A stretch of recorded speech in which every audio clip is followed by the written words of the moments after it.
What's going on, guys? This is Tom with Stocked Up. As we can see, the S&P 500 has gapped down 40 points since close on Friday. It's had a very huge gap down. That's due to coronavirus news and other factors that we're going to go into right now in this week's episode of Undervalued Stocks to Buy. One thing to keep in mind, guys, is that it might not be one big news article that made this big drop happen. It could just be collectively all the coronavirus news that's been going on because like I said, that's going to start affecting the imports from China very tremendously. And a lot of CEOs with companies have said that they're expecting the losses from the coronavirus to impact their companies this quarter. So that's really bad compared to the first quarter. So whenever they just reported earnings, that was earnings for the first quarter. Whenever they report earnings for the second quarter, that's whenever we need to be more worried about the market and the market falling.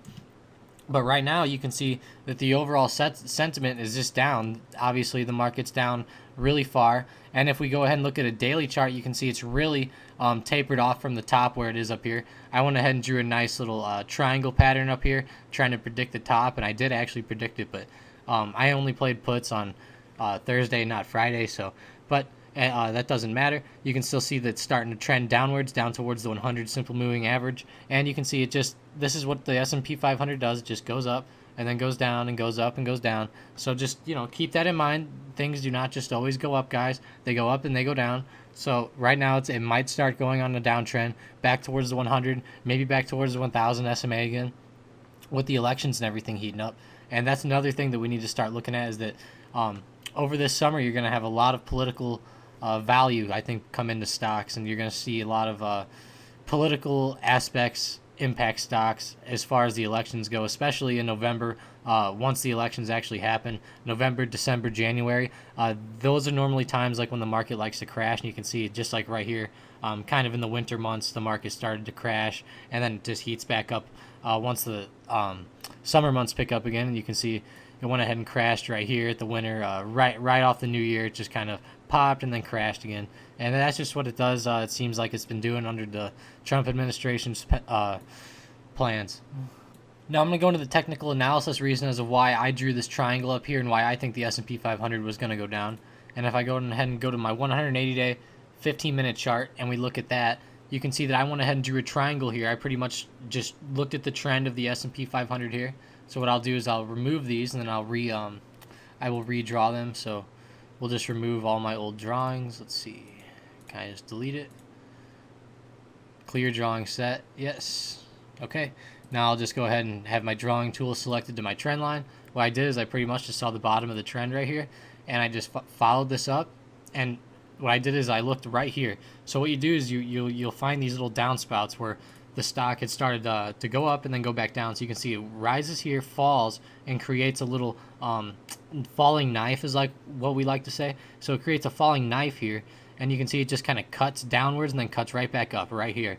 So what you'll do is you'll click right here at the bottom of the knife, and you'll line it up with the knife right here. And then what you'll do is you'll just have it keep extending out. And you can see that what happened is that the stock played off of this trend line. So what happened is that the stock pretty much went up, touched the trend line, and then came up and then went through and then came up and touched the trend line again right here. And then once it touched right there, it did not break through again, and it went ahead and fell. So if we went ahead and drew a top right here, and we had a top line, that's where the triangle comes in. And you can see that it never broke the top of the triangle because it stayed under your trend line that you would have had drawn right here, which I've had drawn for a few days now.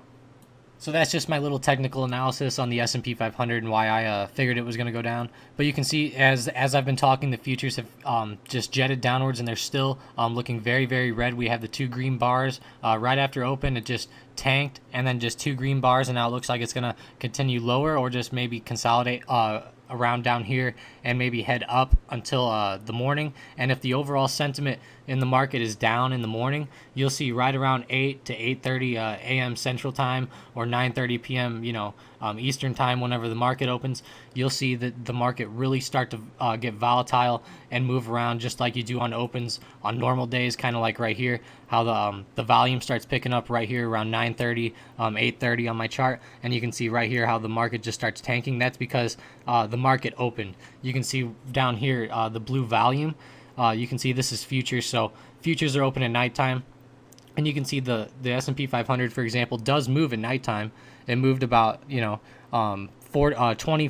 points overnight between Friday and Sunday. So after the market closed, that is on Thursday, it went ahead and overnight it trades from like 5 p.m. all the way till 9:30 a.m. whenever the market opens, and then the market will open, and then pretty much it still trades normal. It's just that a whole bunch of volume pours into these whenever the market opens. Now, as the whole entire week goes on, the thing I'm going to really be looking for the S&P 500 is I'm going to be looking for a confirmation to see it continue downwards on a daily chart. So what I'm doing is you can see right here it has two big red days on 1/23 and 1/24 right here, and you can see how it just starts tanking downwards and heading towards the 100, but then it just jets right back up. I call that a small pullback. You can see as the stock rises here, you can see it just has done a small pullback, and it rises and another pullback, another pullback. So is this going to just be another pullback, or is this actually going to be a top? And for example, what I'm going to show you is a top. So this would be like a defined top up here, where you see the top, and then the stock just continues down, for example, like maybe 100 or 200 points lower. And that's what we're looking for. We're looking for a big top, kind of like right here, how it topped off and then just tanked lower, topped off, and like right here, just red days, a whole bunch of red days where it just tanks. That's what I'm looking for here. Now I'm going to go ahead and go through a few stocks that have earnings coming up. So a few stocks with earnings this week on Monday are going to be Hertz, Hewlett and Packard or HP, Snack Shack, Cooper Tires, Dorman. On Tuesday, we're looking at Home Depot, Cracker Barrel, Lumber Liquidators, Planet Fitness. Wednesday, we're looking at Lowe's, Papa John's, Biomarin, TJX, that's a big one. Chesapeake Energy, another big one. Thursday, we're looking at TD Ameritrade, JC Penney, Beyond Meat. That's going to be huge. Watch BYND. You could play some good options on there if you get some cheap ones. Dell Technology, AB InBev, which is Anheuser-Busch. They make beer. Best Buy, Kronos, which is huge for the marijuana. And then if we go ahead and look at Friday, we have Wayfair, Foot Locker, and Vistra Energy. And that's just a few of them, guys. There's a whole bunch more. But those are the key ones that I'm going to be looking at this week, because those are the big, well-known companies where options play very well on them. So on Monday, like I said, Hewlett and Packard, or HPE, which is Hewlett and Packard Enterprise, they are going to be reporting earnings Monday, I believe, after the close. Let's check down here. All you have to do on TD Ameritrade is just hover over this at the bottom, and it should pop up and tell you exactly what's going on. Earnings on 3/30 after market Central Standard Time. All right, so it's after the close on Monday, and what we're going to be looking for is a big move on HP, and it's sitting right on the 1,000 SMA right now. That's why I'm highlighting this stock, because it's sitting right on the 1,000. What's it going to do? It could either jet downwards or it could jet upwards. I would go ahead and say that they're going to probably jet downwards, but what do I know? You never know, guys, which is why you need to not be first. You need to play it safe. Wait for the confirmation. Wait till you see which way it's going to move after market close, and then maybe just get in Tuesday morning instead of getting in before the earnings happen. If you want to get in on a stock with earnings, check out BYND. They're having earnings Thursday. It's Beyond Meat. They have huge volume on earnings because Beyond Meat and their burgers and everything. And a lot of people have been shorting Beyond Meat and thinking that Beyond Meat's gonna fall, and they have been falling lately. So watch out for that, because that could be a really huge mover in the options market. If you guys are playing anything this week, definitely let me know down below. I'll get back to all you guys in the comments. Thanks for watching.